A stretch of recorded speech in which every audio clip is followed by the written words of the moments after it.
অচক্ষ নামাজ পড়েই ভেবে বসবেন না যে অনেক কিছু করে ফেলছে। এক চিল্লা দিয়ে মনে করে ফেলবেন না যে দিনের জন্য অনেক কিছু করে ফেলছে। একটা হজ করেছেন, ওমরা করেছেন, সিয়াম রেখেছেন, দিনের জন্য দান সৎকার করেছেন, একটা মাদ্রাসা মসজিদ করেছেন, ভেবে বসবেন না আপনি সব অনেক কিছু করে ফেলেছেন এবং অন্যরা সব কক্রোচ তেলাপোকা ওরা জাহান্নামে যাবে এমনটা মনে করবেন। জানি না আমরা যে কার আমলের কতটুকু আল্লাহর কাছে কবুল হচ্ছে। তো এখানে এই ব্যক্তির সমস্যা ছিল এই, সে নিজের আমলটাকে অনেক ভারী মনে করছিল এবং সে স্টেটমেন্ট দিয়ে ফেললো যে তোকে আল্লাহ পাক মাফ করবে না। এই একটা কথা মন থেকে বলার কারণে তার ইহকাল পরকাল দুটা বরবাদ হয়ে গেল, সে জাহান্নামে চলে গেল। ঠিক আরেক ব্যক্তির ঘটনা আছে এমন, এগুলো সবগুলো রেফারেন্স আছে।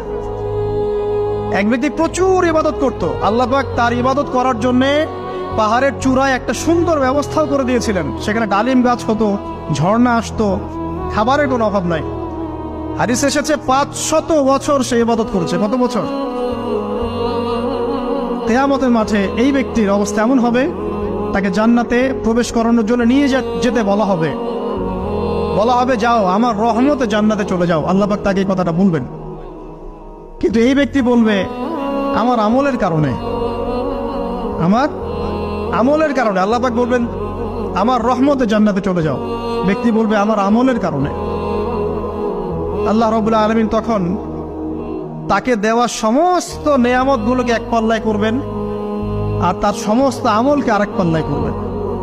তারপর দেখা যাবে আল্লাহর সমস্ত নেয়ামত তার একটা চোখের সমান হয় নাই। কথা কি বুঝতে পারছেন?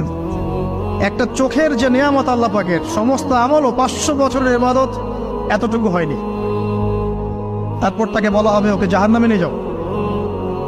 এবার জাহান্নামে যাওয়ার সময় সে বলবে আল্লাহ তোমার রহমতে আমাকে মাফ করে দাও।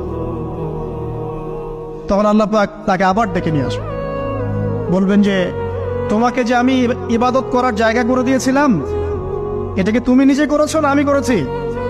সে বলবে